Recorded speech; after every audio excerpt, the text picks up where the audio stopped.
Should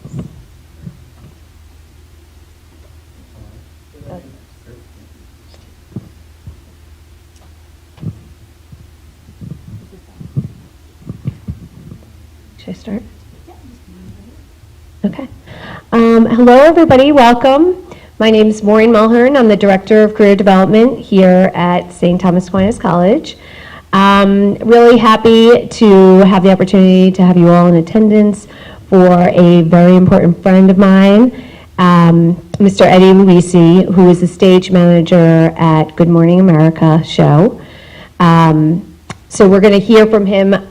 We've formally titled this The Road to Success, From College to TV Career. And I just want to give you a little background about him before we get into it. Eddie has been honored and blessed to work with many of the best in all fields of media, music, and ministry. He has made lifelong friendships and contacts so he may continue his calling to help others. A dear friend and author, Joan Bauer, called Eddie a divine appointer. He helps souls with their divine appointments. He has been a musician for over 50 years, starting out as a church musician at the age of 12. He has ministered to thousands over the years at conferences, retreats, services, concerts, prisons, hospitals, schools, and churches. He is the founder of Friends in the Spirit 111, a spiritual community.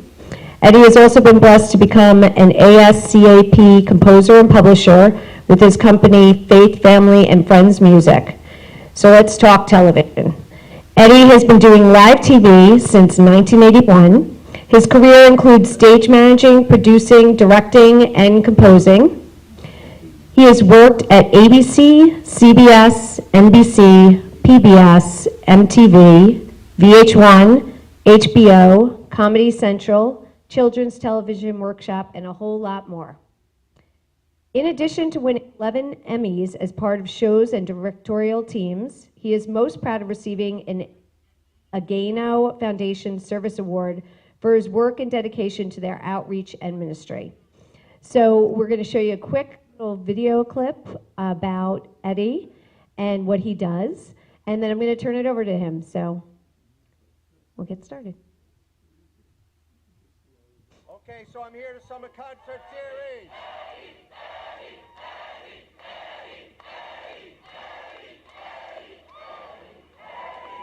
They love me! As the stage manager for Good Morning America, Eddie Luisi's laugh has made him almost famous. Over the last 33 years, viewers continue to ask, who is that laughing behind the camera? Is that a laugh track? No, that's my husband's contagious crack up. Once you meet Eddie, you'll be drawn to his spirit. He's met and worked with hundreds of talented broadcasters, actors, musicians, artists, met countless presidents, and witnessed history behind the scenes of GMA, while throwing millions of cues for 2 hours of live TV, 5 days a week. These are his stories of spreading light. In 5, 4, 3, 2, 1, welcome to Cue the Spirit.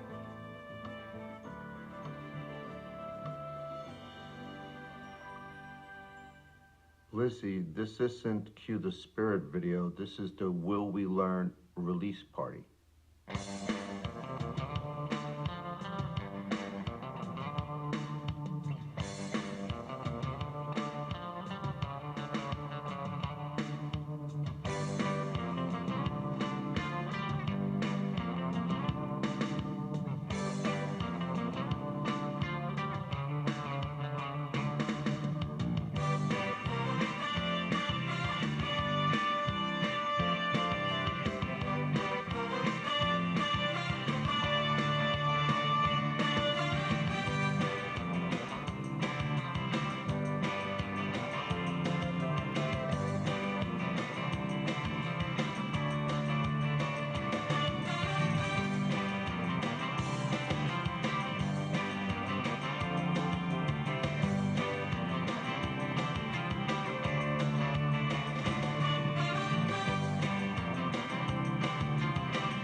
Shut up, Ed. Love Amy Grant.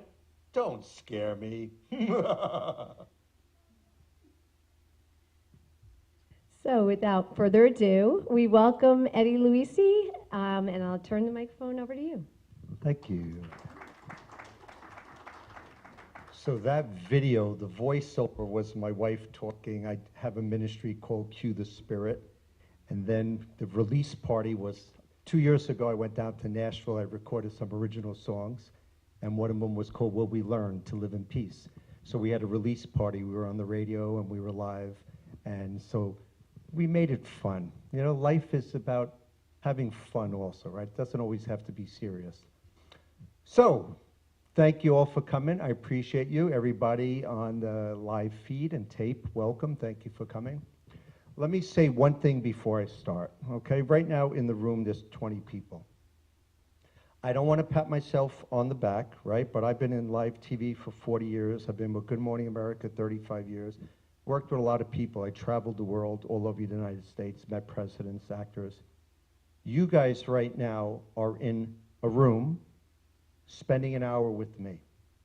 So right now, everybody in the United States of America and everybody in the world, you're 20 people that are in this room right now. So you are at a level that everyone in the United States and the world is not at. So pat yourself on the back because you guys are special. So what I'm going to say to you right now, stay here. You're at a high level in your career, stay here. Okay? So that's all I'm going to say. I'm going to go back to my career. I'm going to talk about school, internships, jobs. Hopefully that will answer some of the questions that you might have in your mind. Basically, unless you want to become a doctor or an attorney or an electrician or a plumber, that's kind of a straight path. But life isn't always a straight path, right? You could do different things. You could be a history major. You could be a geography major, or a media major, any type of major, and land a job somewhere, especially in television. Good Morning America, I don't know if any of you have seen it, but it's a 2-hour live morning show. We've been #1 for years. Since it's 2 hours of program, you have different types of news, and you have politics, and you have cooking shows, and you have music, and you have modeling, and you have selling automotive things. So there's all different aspects in this 2-hour show. So you could be a certain major and still get a gig on a national show because you produce one segment of a 2-hour show. So I went to Hunter College, New York City. People know Hunter College, right? When I went to Hunter College, it was $746 a year. So I'm old, right? Because I guess your education's a little bit more money than that. What I did at the time, I was dating a young lady, and I knew I liked television. I liked watching TV. So I figured, okay, I'll major in TV. No idea what majoring in TV was, but I figured, let me do it. My first class was a big auditorium, 300 people. And then they said, if you need extra credit, come on Wednesday to this one classroom, and there's somebody with extra credit. There were 10 kids in there, and I was there. So I introduced myself to the teacher there. And I said, yeah, I want to work in TV. She goes, do you know there's a TV studio here? I said, TV studio? I had no idea. I just turned the TV on, and I saw images. I didn't realize there were cameras and a director and lighting and all that. So I'm telling you these stories because I want you to listen. Everything in your life, every person in your life is going to help you, is going to direct you, even though you might not think so. Everything. Everything is part of you, good, bad, indifferent, everything. So I go into the TV studio and I meet this man, Sam Jackson. I still remember his name. He used to work in Indiana, Arizona, some state, as a technician at NBC. He was in charge of all the technical and all the production and fixing the equipment. I get a job there, $1.50 an hour, working with Sam Jackson. So now I'm working with Sam Jackson, learning the equipment. Next year, I take TV 101, the elementary class. Professor Jay Roman, I still remember his name, 40 years ago. I knew more than what the professor knew. How did I know more than a college professor? Was I worked with Sam Jackson, and Sam Jackson worked NBC. Even though it wasn't network Good Morning America, it was still local, it's still cameras, it's still light, it's still technical. So I learned more, okay? Then I did internships. Guess where my first internship is, anybody? Lenox Hill Hospital. A hospital? Lenox Hill Hospital, John Cardone. I still remember his name. Remember I tell you, everybody, every situation is good for you and will help you. John Cardone ran the audio-visual department, AV department. One person, he was the producer, the director, the lighting, the camera, the audio, the editing, the writer, everything. He did it all. So here I am with John learning everything, single camera. So just everything's shot on the camera, and then he edits everything, and then he posts it on the closed circuit TV for the patients in the hospital. Finished that internship. Now I get an internship at WPIX TV. That's Channel 11 in New York. That's where they do Yankee baseball and a lot of news. At the time, there were 4 interns. Okay, I was one of the 4 interns. 5 days a week, my hours were 9:30 to 5:30. In the studio, they would produce what's called public affairs shows. And in those days, it was 2 people just chit-chatting about different topics, okay? We were told 4 interns, each person gets 1 day a week in the studio to help out. The 5th day you rotate. I was in the studio every single day. I didn't step on anybody's toes. I wasn't mean, but I made sure if I'm going to be an intern for 40 hours a week and they're in the studio for 2 hours, I want to be in the studio. So now I'm in the studio every single day. Eventually, one of the producers got pregnant. Oh, before that, let's go back one more thing. Everything that they shot was like this, 3 cameras, interview, okay? So it's a piece of cake. The producers did all the information, booked the guests, wrote the scripts, and the director directed the cameras. All of a sudden, the executives at WPIX wanted to start a 1-camera, single-camera entertainment show, back in the days of Entertainment Tonight. So you go out with a camera crew and a producer, and you interview celebrities. Not one of these producers knew how to do single camera. Who did? I did. I was an intern at Lenox Hill Hospital. I knew how to produce single camera. So I'm telling producers how to produce. So now we go out and we do celebrity interviews. I'm with the producer, I'm with a camera guy, an audio person, and celebs, and I'm telling them how to do it. They liked what I did so much, and they enjoyed just being in the studio. They sent me out. I'm an intern by myself producing entertainment interviews by myself. I'm not getting paid. I'm just an intern at the moment. Now, in the old days, okay, I'm old. I'm 64 years old. I go back before the internet, before Google, before cell phones. So before digital, iPhones, all that sort of stuff. So you record on 3/4-inch cassette tapes, okay? Now, when they do the interviews, they record on 2 or 3 tapes. You have to view them, right? You have to put them in the machine, press 0 the button, and watch the scene. So I'll say from 0, and then you have a clock, from 0 to 117, wide shot, New York City, 67th Street. From 138 to 244, close-up of actress. So I would screen everything, okay? So now on loose leaf, on paper, I screened all the tapes. Now, like I said, remember I said that the normal time is 9:30 to 5:30. Now these producers have to edit. What time do they have to edit? 6:30 in the morning. They didn't like that. What did I do? I got in the edit suite at 6 a.m. I had all the tapes out. I had all the papers out. I had bagels for the producer and editor. I had coffee. They come in all grumpy and tired. Everything was done for them. Now we're going to skip ahead. One of the producers got pregnant and left. Who do you think got the job? I'm still in college. I'm a sophomore in college, and I got a coordinating producer job at WPX TV.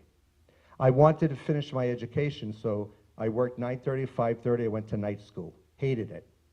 Then I went to early morning school, took classes at 6:30. Hated that. I said, hey, could I take a 2-hour lunch? Sure. Took a 2-hour lunch, went up to Hunter College, and I finished my education. So I have a BA. That's all I have, okay? Eventually, there was a job opening for an associate director / stage manager. That's what I am right now, stage manager, okay? That job, gets into the union, the DGA, Directors Guild of America. So I had no idea why I wanted to do this, but the crew who I've been seeing every day, because remember I said I'm in the studio every day, Monday through Friday, 3 to 5, the crew said, Eddie, you got to get in the union, go for this job. I go to Kathy Maynard, I remember her name, she was the executive producer. Kathy, I'd like to apply for the job. Eddie, I had no idea you wanted to do it. I said, Kathy, I had no idea either, but the crew said I should do it. You know what a catch-22 is? Catch-22? Okay, you don't have to answer, but so you can't get a job unless you're in the union, and you can't get in the union unless you have a job, okay? Kathy Maynard gave me a job and brought me into the union. So now here I am, 22 years old in the Directors Guild of America. So now my hours change from 6 p.m. to 2 a.m. because now I'm doing nightly news, okay? So we do all the news.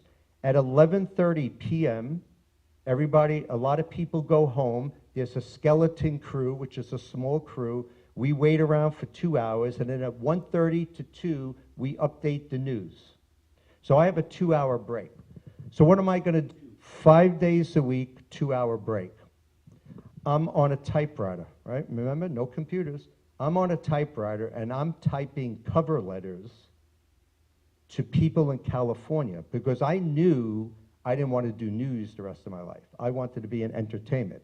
New York at the time only had soap operas. They didn't have dance shows, they didn't have sitcoms, they didn't have music shows, they didn't do a lot of movies. That was California. How did I write to these people? Okay, and I know this could be boring to you, but I'm showing you details in excellence, details on how you get ahead, details on how you have to work if you want something. Don't just expect things to come to you.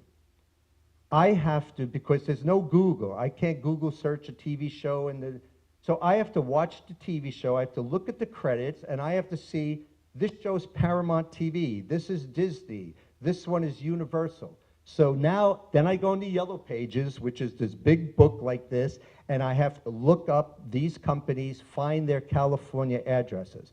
Now I look at the credits again, and I look for the executive producers, and I get their names. So every night from 11:30 to 1:30, 2 hours times 5 days a week, that's 10 hours a week, I'm writing 20 letters, and I'm mailing them out to California, because that's what I knew I wanted to do, okay? Eventually, like after a year, I was done with news, I was done with late night. I quit, and I went to California. I said, I'm gonna give myself 2 weeks in California, I'm gonna see if I like it or not. Since I was in the Directors Guild of America, I contacted all the entertainment shows I could, called them up, and at the time people said, California people are mean, Hollywood's mean, they don't like New York. These people were wonderful. If you're kind and you're a good person and you're honest and you have a good personality, people are gonna accept that, okay? I contact a bunch of shows saying who I am, I'm coming out, could I be on headset and watch this show? Yes, yes, yes, yes. I went, I was scheduled for 2 weeks. I go for 4 days. I'm on headset at Situation Comedies, Dance Fever, Late Night, game shows, Family Feud. I don't know if anybody sees Family Feud. There's the big board and it turns. Now it's all digital. There was a stagehand up high, plus a stage manager, plus me in this little thing, and cue and turn it, and then change everything and turn it. That's going back to pre-digital type stuff. After 4 days, I hopped on a plane, went back home. I didn't like LA. Even though I knew I liked entertainment, I didn't like LA, and I wanted to be home, so I came back home. So now I'm sending out resumes and stuff. There's a soap opera, it's no longer on the air, it's called All My Children. And a soap opera is just like an acting show, right? It's daytime drama and stuff. I don't know if you've ever heard of them. But here I am, all I've done was interview shows, news shows, but I knew I wanted to do entertainment. In my union, if I go to observe, I have to be paid. It's part of the union rules. I call up All My Children and say, hey, look, I'm available on Fridays. I'll come for 6 weeks for free and watch. For free? Sure. So now I'm on the set of All My Children for free, observing. I work with this one stage manager, Rose Riggins. I remember all these names because these are all people in my life that have helped me. And some of them are still my friends to this day. So I'm observing, I'm working with actors. So after a few weeks, the executive producer says, "You ready to do the show?" I said, "Sure, do a scene." So I go out there and I do a scene with actors, okay? It's totally different than something like this. Finish the scene, we come back into the control room, the executive producer asks Rose, "How did he do?" "He did great."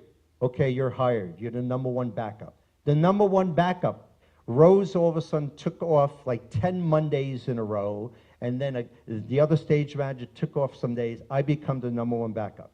So now I'm getting phone calls from ABC saying, "Are you available?" So I'm going to stop right here and then I'm going to continue the story. In this stage of your career, you're in college, right? And then you're going to get your first job or internship. The word no does not exist in your professional vocabulary. It's yes, yes, yes. Now, I'm a father. I have 4 children. The word no morally should be in your vocabulary, but career-wise, yes, yes, yes, okay? Follow me, cameras. So Friday night, I have a shoot on the football field. I ask you, "Can you come Friday night, 7 o'clock, and help me, like 7 to 10? You say no. Okay. "Are you available Friday, 7 to 10? You say yes. Okay, now you're going to do the gig with me, right? Now I have another job down the road. Am I going to ask the guy who said no, or am I going to ask the guy who said yes? I'm going to ask the guy who said yes. Now, I'm not saying that your career is gone forever and ever, but in my eyes, I'm done. I'm going with you because you said yes. So that's important. In the beginning of your career, it's yes, yes, yes. Okay? There are times also that in the older days, before cell phones, we had pagers. Pagers are like little boxes. And if somebody wants you, they call you, it vibrates. And then you see the number and you got to call up. Okay? So I always had the pager on as a freelancer. And as soon as that thing, as long as I could call, I ran to a phone and I called up. If somebody asked me, "Hey, Eddie, could you do a job?" If I could do it, it's yes, yes, yes. If I couldn't, do I say no and hang up? No. I say, "No, I'm not available, but I have 3 other names. So I have 3 other friends that could do the job." So now that person who called me, who's desperate for somebody, has 3 more names that they could call and get the gig. So I just saved that person's, you know what, right? Just help that person out. Now another job comes next week and that person calls me. Do you think they're going to call me or the person that did the job? They're going to call me because I helped them. They wanted me first. I wasn't available, but I helped them. If they asked me and I said I wasn't available, then now they have to search for other people. But since I helped them, so part of life is doing your job, doing it well, saying yes. And if you're not available, turn it on to another friend. You got a bunch of friends here, right? Share the wealth, help people out. If you guys are doing your own projects, if you're TV people, volunteer and help each other out. That's a good thing, right? You learn more that way. So eventually, I work Good Morning America, okay? And I do Good Morning America on New Year's Day because nobody wanted to get up at 4 o'clock in the morning. They wanted to party New Year's Eve. So I come in and I do the show, 2 hours live, with another stage manager that only saw the show once or twice. I never saw it. I went in cold, right? So I'm a stage manager. I'm a good stage manager, but I didn't know the show. For 2 hours on headset, I got yelled at by the director. 2 hours. The show's over. I don't get called for 11 months. So, okay, I screwed that up. 11 months later, I get called again. This time I work with the main stage manager. So I do a good job because he shows me where I need to go and I do it. I become the #1 backup, Good Morning America. So the director, who right now he's retired, but he just retired from Saturday Night Live. He left Good Morning America years ago, started doing other stuff, and then he did SNL for like 10 years and won tons of Emmys. Great guy. I go up to him after a couple months. I say, hey, Don, I have a question. And Don was this really tough guy. He was a short guy, but he was tough, and he scared people. So if you ever see a producer or a director that scares people, Don was the one. But if you give it back to him, he likes it. He gives you a little smile. But you have to learn people, right? Especially if you're in marketing or stage management, you have to learn who you could play around with, who you could joke, and who you have to be very professional with. So I said, Don, I did the show. You yelled at me for 2 hours.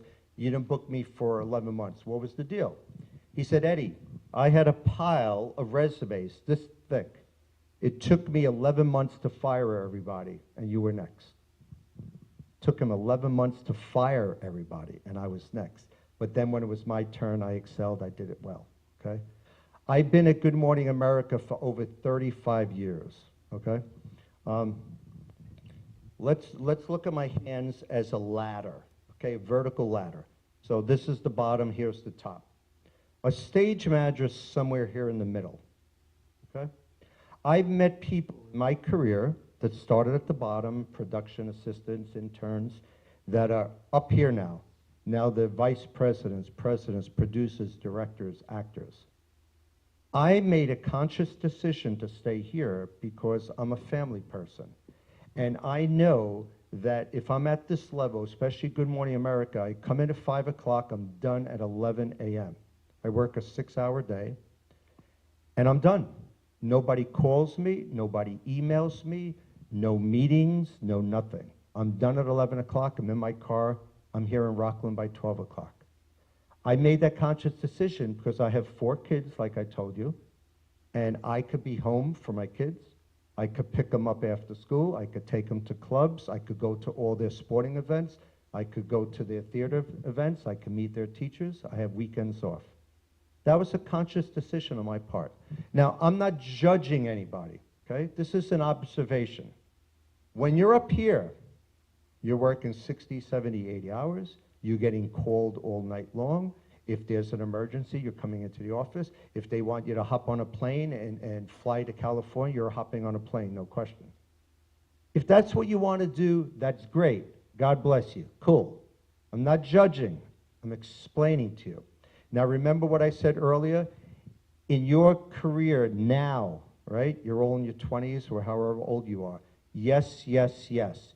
Now you have strength. Now you could work the 60, 70 hours. I'm 64. I don't want to do those hours anymore, but I did them. I worked around the clock. Remember I talked about the pager and somebody gets called on a pager and you have to, call them immediately? There was a soap opera in Brooklyn, and I lived in Queens at the time, and it was a snowstorm, but they were still shooting, and nobody wanted to go there. They called me up. I'll go. I hop in my car, I clean off my car, I'm parked on the street, clean off my car, and drive into Brooklyn. It took me almost 2 hours to get there, and I did the show. Yes, yes, yes. That's the different ways of doing that. So I don't know if we want to go into questions. Do we want me to talk some more? What do you think? Because I could keep on talking. Anybody want to ask questions right now, or I'll just keep on talking because I don't want to bore you to death. Does Alan want to ask a few questions? Is any of this kind of helping you a little bit with deciding on your careers and deciding yes and no? Let me, before this last question, remember how I just said now's the time you say yes, now's the time that you could put in these 60, 70 crazy hours. Think in the back of your mind when you're 35, 40, where you want to be in life. What do you want to do? I met a lot of women in my career that never got married and they hit 40 and then they were upset because they didn't find somebody. Or they got married, didn't have children because they worked, and they didn't have a family and they were upset. I'm not judging, I'm observing, and I'm telling you, think about your future too. Now you're young, and now you hustle, and now you work, now you travel.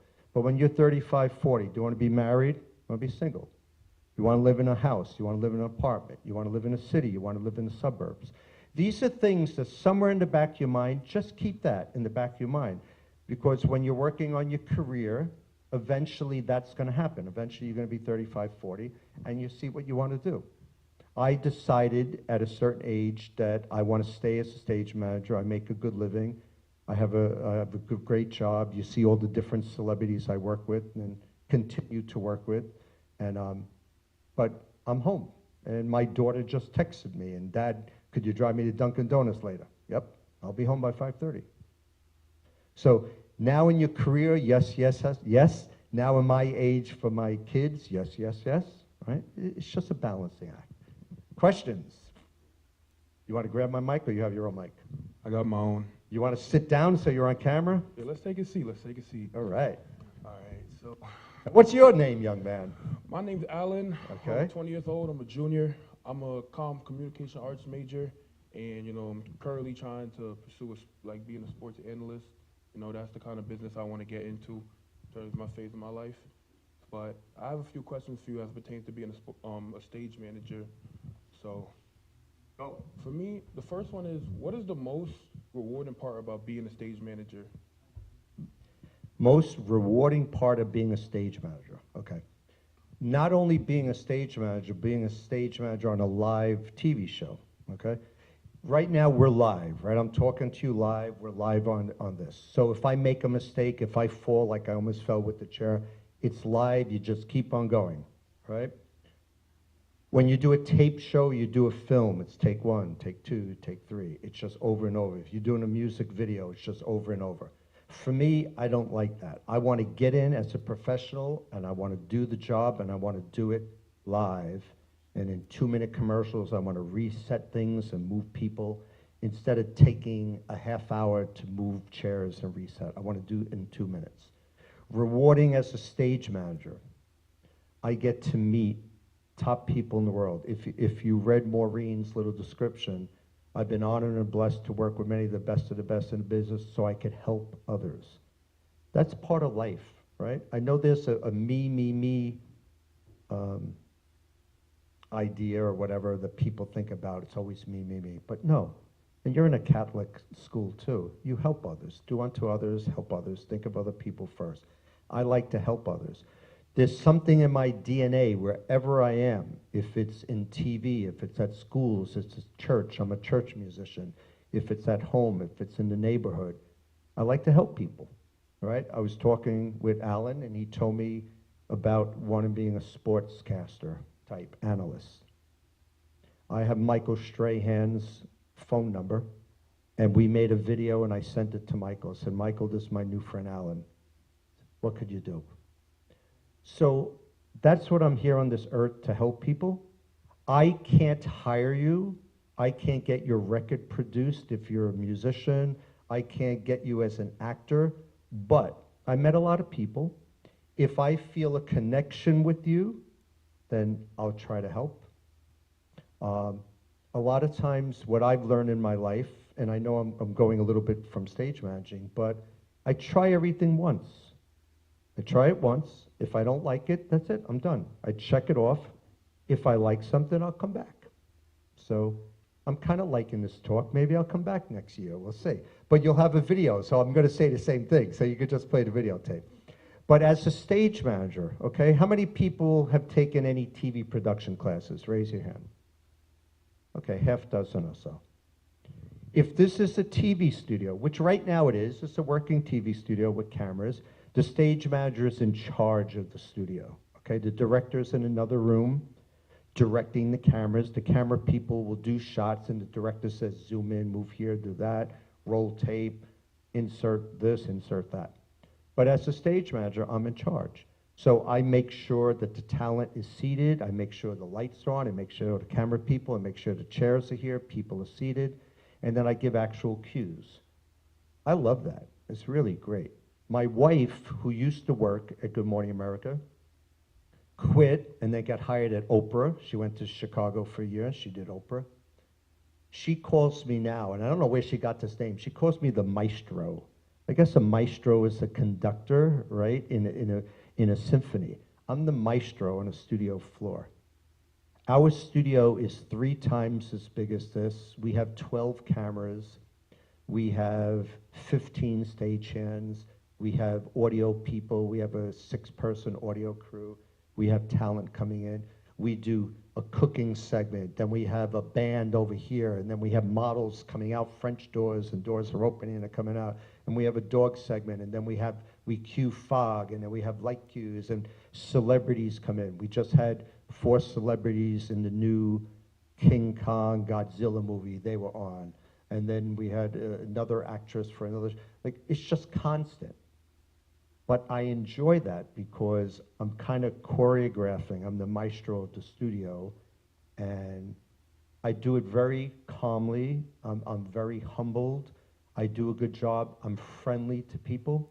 Now, let's say you're a celeb, right? A big-time celeb that does movies.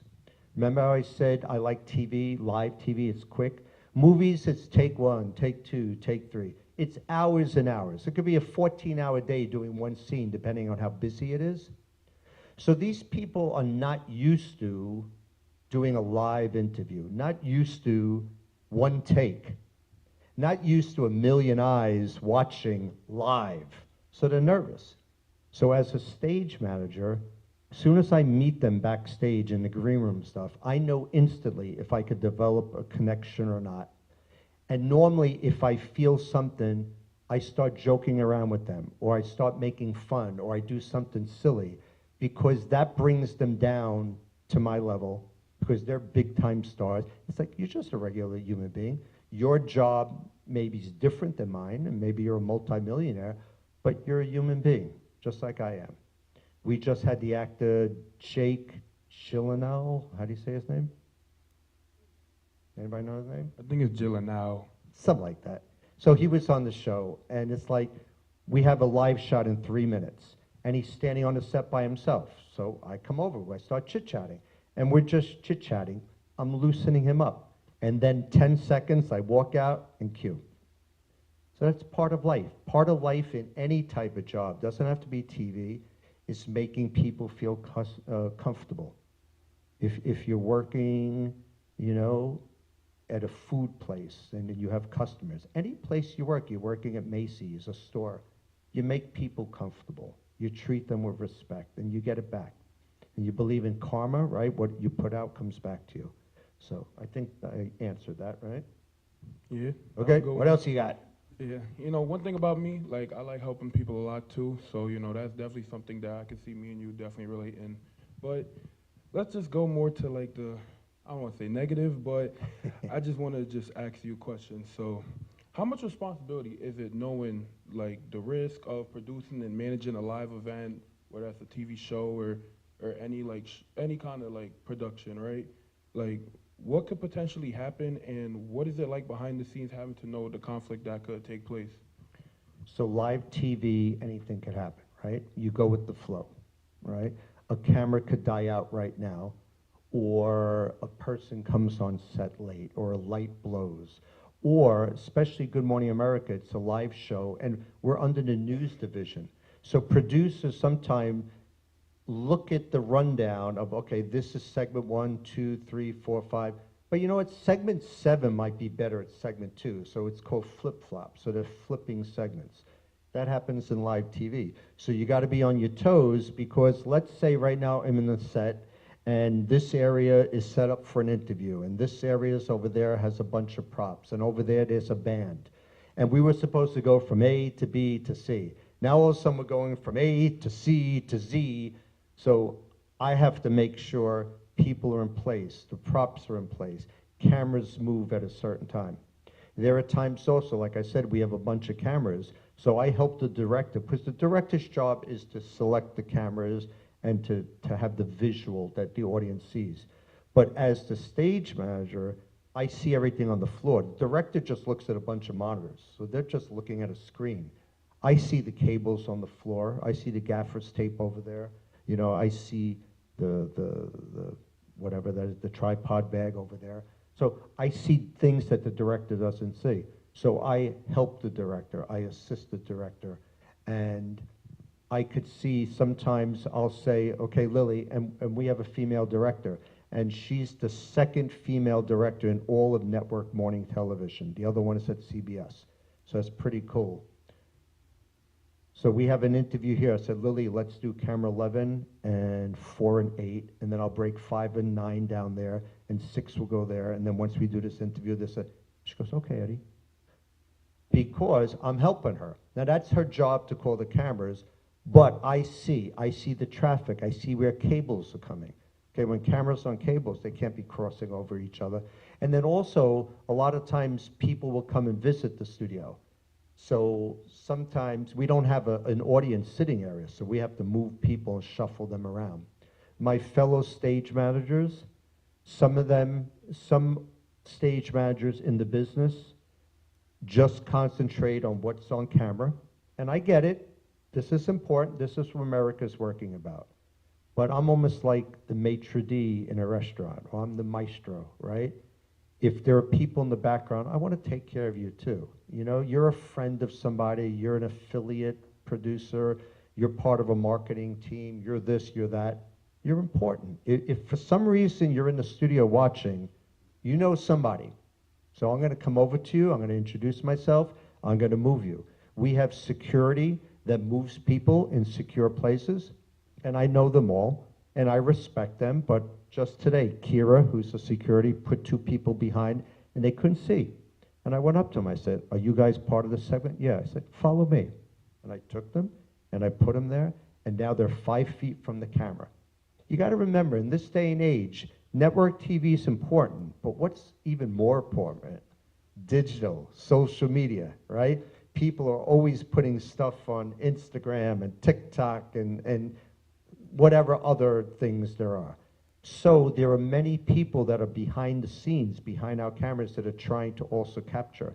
If we have a musical artist, we just had Shaggy on the other day, he comes with his crew and they have their own cameras because they're shooting social media, okay? So if right now this area is the music setup, okay?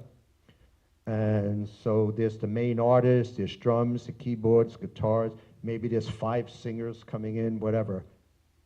And now we have our 7 cameras here, right? We have a steady cam, so he has a rig and he's walking back and forth. We have 4 cameras on PEDs, but then not just like this, they have wheels, so they move back and forth. We have a jib camera, which is a big 10-foot arm that sweeps and stuff. Then we have our staff and crew that are all behind. And then sometimes this is a big star, people come out of the woodworks. I don't kick them out. There are some stage managers that says, clear the set. It's like, you're here for purpose. I want you to enjoy. If you're an artist and you just see 7 cameras, how are you going to perform? But if you see 7 cameras and 50 people in the back dancing and doing videos and this and that, are you going to react a little differently? I think so. So even what you don't see on camera, as a stage manager, I see it all. So I want to make sure behind the camera here too, this area is having a good time and people. Now I see what the director doesn't see. So now Robin Roberts and Michael Strahan are dancing. So I say, Robin, Michael dancing, they turn a camera around, they put them on, now they're on TV having a good time. That's good TV because they're the stars of the show and now you're seeing them have a good old time. And then, like I said, everybody in the crew has their phones and they're shooting videos and they're dancing. Don't you think that's a good thing? Because this artist, yeah, you're on network TV, but now you have 20 other phones or 50 other phones that are going out to all their social media. It's good marketing, right? It's not bad. There was a time that I used to shoot behind the scenes and I got my hand slapped and said, don't shoot behind the scenes, just do your job. Now, I'm doing my job. Right? Everything's going well, but I'm also doing other stuff, which is good. It's on my Facebook page. People see it. I tag it. It goes out. We had Gloria Estefan on, right? I don't know if you remember Gloria Estefan. And then we had the actress Zoe something or other. She's in all the Marvel movies, and she's a big fan of Gloria Estefan. So Gloria Estefan is in a green room. The door's closed. She's with her entourage, like 20 people. And Zoe says, oh, I love her. I said, You want to meet her? She goes, sure, I'd love to. I said, do you mind if I videotape you? She says, no, okay. So now Zoe, who's this big, big, big star, she's walking. I said, okay, and now I have my iPhone. Okay, this is in the back, right? The TV show's happening, and I have my iPhone, and I'm shooting, and now she knocks on the door and opens it up, and they, oh my God, and they're hugging, they're kissing each other, this and that. I capture it all. I'm not on the floor stage managing, but I'm in the background doing something. The social media people come up to me, Eddie, could you give me the video? Sure. I send my video to the social media people. In a matter of an hour, 1 million hits. 1 million hits. Because these two big celebs had a moment that wasn't captured on Good Morning America, but captured on Eddie Luisi's phone, right? So, and I don't need an attaboy, I don't need a raise, I don't need to get paid. But part of what I do as a stage manager, and part of being at Good Morning America for so many years, the set is almost like my home, and you're my guest. So when you come into my home, I'm going to treat you well. I'm going to welcome you. I'm going to make sure you're comfortable. I'm going to make sure you're happy. If you're a social media camera person, or you're a camera person with the artist, and you want to get some videos, I'll take you by the hand and say, come on, man, come over here. I said, you got a minute. I'll let you know when you got to go. And they come in and they shoot their videos and they go behind the scenes and this and that. And then I said, okay, you got to go. And then they go. And they thank me. They say, you know how many shows I go on that the stage managers kick me out?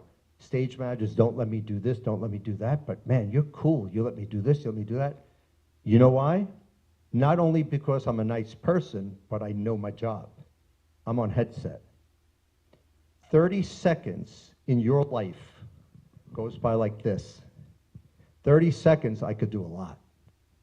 In a 30-second commercial, Maureen's been to the set. 30-second commercial, I could do a lot.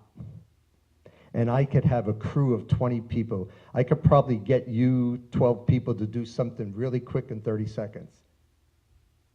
Because you know you're on a live show, you got 30 seconds, I could do it, Eddie. And I have this one stagehand, John, he's only 22 years old, this big guy. I said, John, man, can you do it in 30 seconds? Eddie, I'll do it in 12. I said, okay, man. And he does.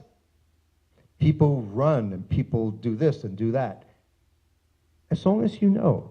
I have hair and makeup, okay? So you're on the set, and all the cameras are here, and I'm back here. I'm the stage manager, so the stage manager's back by the camera. And I'm here in my time cues, and I have a minute. And hair and makeup wants to come in from Michael Strahan, and she comes in every day at 8:06. It's her normal every day, and she touches him up and this and that. But she looks at me because she knows I'm in charge of the floor, and I said, go ahead. And I said, you got a minute. So she takes the time because she has a minute.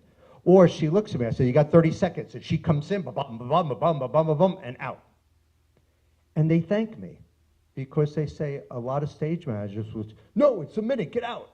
No, it's 30 seconds, get out. No, it's a minute, come on in, take your time. No, it's 30 seconds, move a little quicker. We're all professionals. You treat people as professionals, okay? If you guys are doing a production in this class, or whatever you're doing in your life, or anything, your job, treat people with respect. Treat them as professionals. Accept them for who they are. If they need a little help, you help them.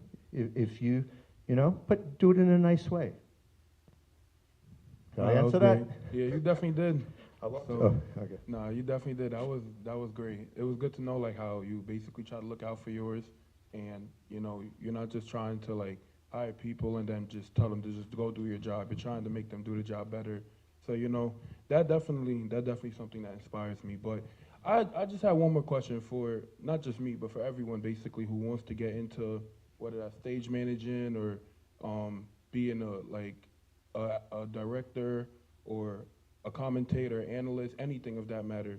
So like, what advice would you give someone that wants to be, say, a stage manager or just go into television and production in general? What's some steps that they would need to take? So I guess the easy answer is do it. Just do it. Whatever you want to do it. If you want to be a musician, play. You want to write songs, write songs. You want to record, record. You want to do sports, play sports. You want to be a stage manager, then stage manager whatever you could do. Stage manage schools. Stage manage local theaters. If there's cable stations that are in your neighborhood, stage manage, right? Jim does stuff with ESPN. He does stuff with the Boulders. Ask him, hey man, could I come in stage manage something? You know, do things. Nowadays, with this phone, you guys are probably so much more knowledgeable and creative with something like this than I could ever do. You could record audio on here. I know people at GMA that record songs on here, and they have different beats and videos and editing, and you could get it out, all right? And you do something that goes viral, tons and tons of people do it. So do it. Attend meetings, talks, anywhere that you can. Go to YouTube videos, learn YouTube videos. If anybody's interested in media, check out Future Now Media Conference. Future Now Media Conference. It's a great conference that happens once a year. It's totally free. It's in New York City. There's around 60 top people in TV, media, video, music, top. No stage managers, top people. And they allow anywhere from 100 to 200 students from all over the United States for free. And you come in and you have panels and there's discussions and there's meet and greets and make connections, connect with people. All right, thank you. That You're was welcome. definitely great. You're Answered welcome. all my 3 questions. Anybody else have any questions? Thank you. You're welcome. Anybody have any questions that I could help out with? Yes? Grab a mic. Grab a mic, ask a question. I hope some of this helped you, and I hope, even if you don't want to be a stage manager, you don't want to be in TV, maybe there's some type of life lesson that kind of helped you also. So you've been with Good Morning America for 35 years. Have you ever had any other experience doing other shows other than Good Morning America? Yes, sir. Look at my LinkedIn page. Yeah, I've worked all over. I've worked every single network. I've worked news, sports, entertainment, children's shows. I've done everything. So, and in the beginning of my career, that's when I said yes, yes, yes, yes, yes. So I would work everywhere and anywhere. I used to get calls from ABC, could you work All My Children? Yes, yes, yes. All of a sudden they'd call me up and I'd say, All My Children? They said, no, One Life to Live. I said, I never did that show. They said, you could do it. So I do All My Children, then I do One Life to Live, then I do Ryan's Hope, then I do Loving. Then NBC calls me, then CBS calls me because they hear that I've just done 4 ABC shows. I've done David Letterman, I've done Rosie O'Donnell, I've done tons of shows. By saying yes. But then in my career now I say no. But it's interesting, I'm also a church musician, Catholic church, okay? This is a Catholic school. I don't know if you have to be Catholic to attend the school or not, but I've been a Catholic church musician ever since I was 12. Consistently, every week I have played guitar in church for over 52 years, consistently. And I've played in churches, I've been to hospitals, I've been to mental institutions, I've been in prisons. I've done it all. It's part of ministry. It's part of saying yes. Just this past Sunday, because I'm at St. Peter's in Haverstraw, and I've been there 27 years. And our pastor died, Father Madden. He was our pastor for 22 years. He died. This other priest, Father Andrew, came in while he was sick in the hospital. And Father Andrew is this really, really smart, intelligent, loving priest. He's an artist. He designs his own clothing. He's a chef. He's a sports fanatic. And when he gives his homily, it's like you're in college, like a theological thing. He's so smart. He has friends in New York City he's known for 20 years that are top musicians. And he calls me up out of the blue Tuesday, said, Eddie, I have my 4 friends. Could they come and sit in with you? Okay. So Sunday night. Now normally, if this is the altar, right? This is the altar. We used to, in the old days, I used to put singers here. I'd have 6 mics for my good singers, 2 choir mics for the other singers that weren't as strong. And then on this wall, I had my band. I had drums, 2 guitars, bass, keyboard. So we were like a Christian rock band in a Catholic church. Somewhere in COVID, whatever, they took us here and they put us up in a balcony. So now we're up in a balcony, so people don't see us. But this Father Andrew said, I want my friends to come and I want you to be on the altar. I said, great. The one violin and cello player, now I'm more of a rock type person. Violin and cello, they play with Andrea Bocelli, who's a very famous opera singer. This one woman's with the New York Pops Orchestra, which is a very famous orchestra, 86-piece orchestra. Sights Reed, plays all this classical stuff. And I'm there rehearsing them. And I'm nervous because I've never played, like as a stage manager, I worked with everybody, but as now the director of music, I'm kind of nervous, but we rehearsed for an hour, we did the mass, and it went beautifully. So there's always opportunity, there's always time to grow. At my stage in my life, I had that opportunity to grow musically, and I don't know where it's going to go in my life, but I said yes, right? I remember early in your career, yes, yes, yes. As a stage manager, I don't say yes anymore because I got a nice gig and I got arthritis in my knees and I don't want to kill myself. But God opened up other doors and I just, did this nice mass. And then this young lady, Karen's her name, she came to the city today and we had lunch. So just before here, we had lunch together and we're talking ministry and music and all that sort of stuff. So it's like, you never know where God's going to take it. Maureen mentioned in my bio ASCAP. Anybody know what that means? ASCAP. Anybody know what ASCAP is? Okay. Any musicians here? Any? Okay.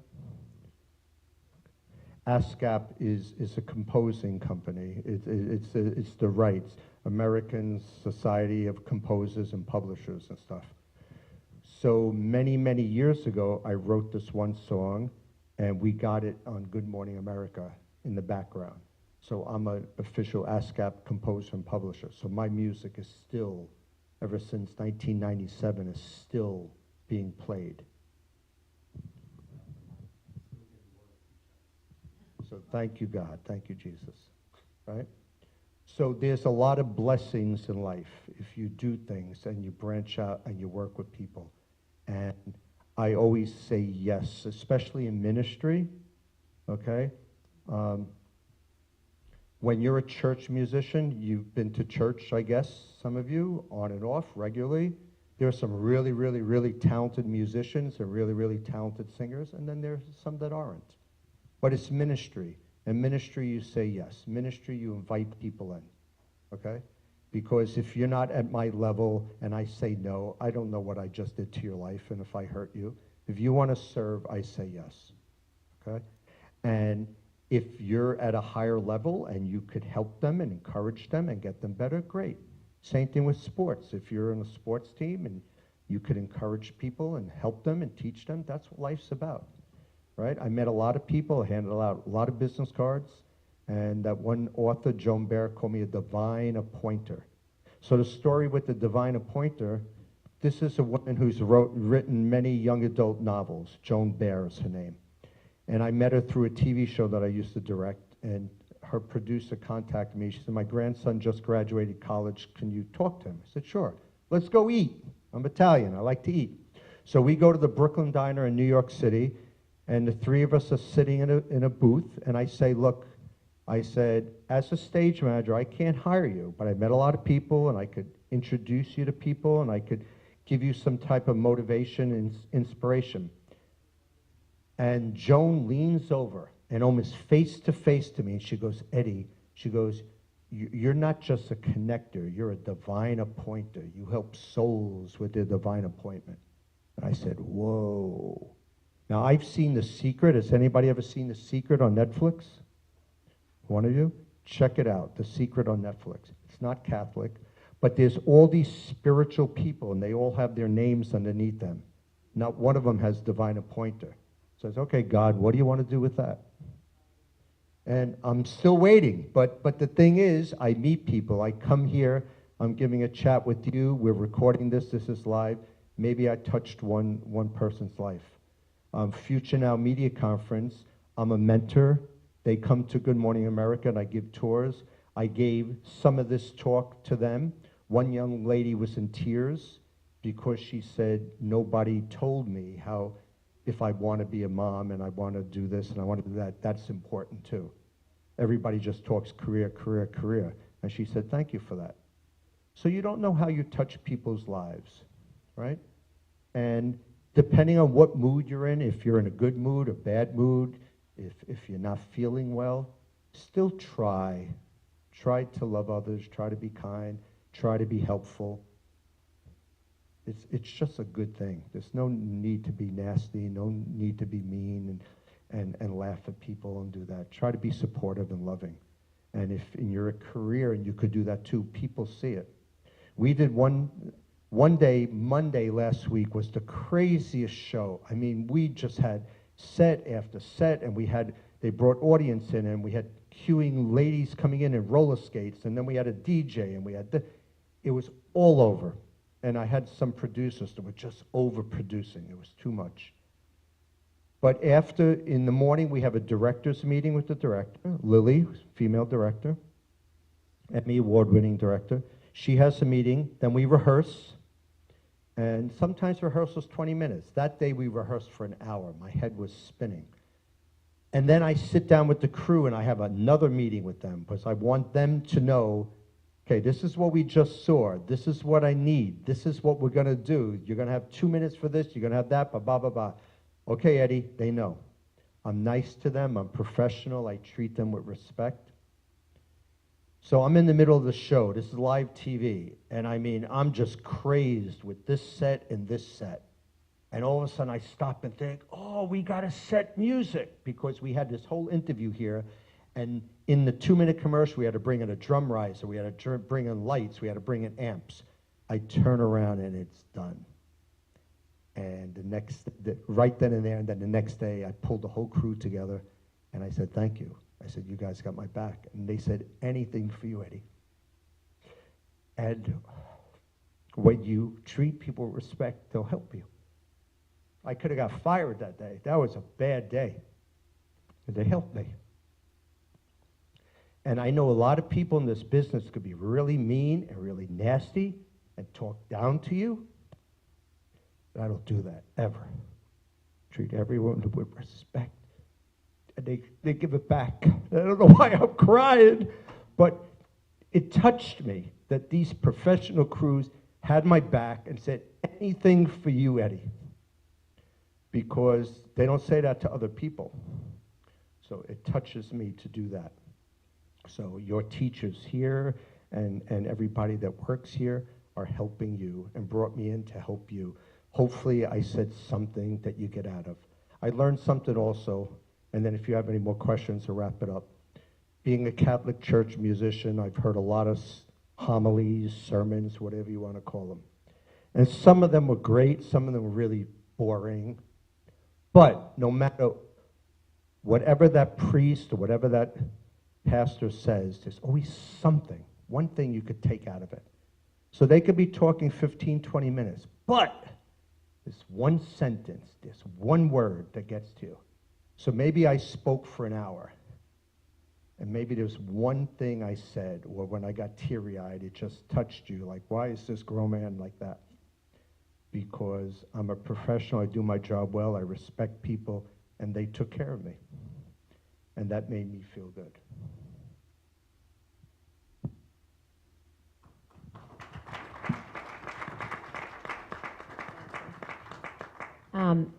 We're out of time, but if you have any pressing questions for Eddie, you can certainly try to catch him before he has to go. I'm not sure of your schedule. I know you have to pick your daughter up at some point.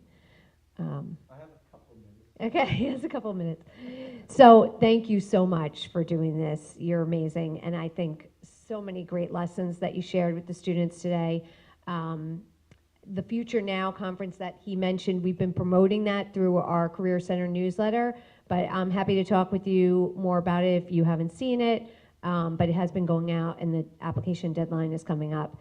Amazing program, especially if you're interested in media, and like you said, You can do tours of great companies. So it's something definitely, if you are thinking about media, TV, anything in that realm, the communications realm, definitely an amazing program to go to. I think I'm going to be there for a day this summer, so I'd love to see some of you guys there. And with that, I will say thank you again. We really appreciated it, and hopefully you guys will reach out and talk with Eddie before he leaves if you have questions. Thank you, guys. Appreciate it. Thank you. That was such a... I don't know where that came from. I know, but that's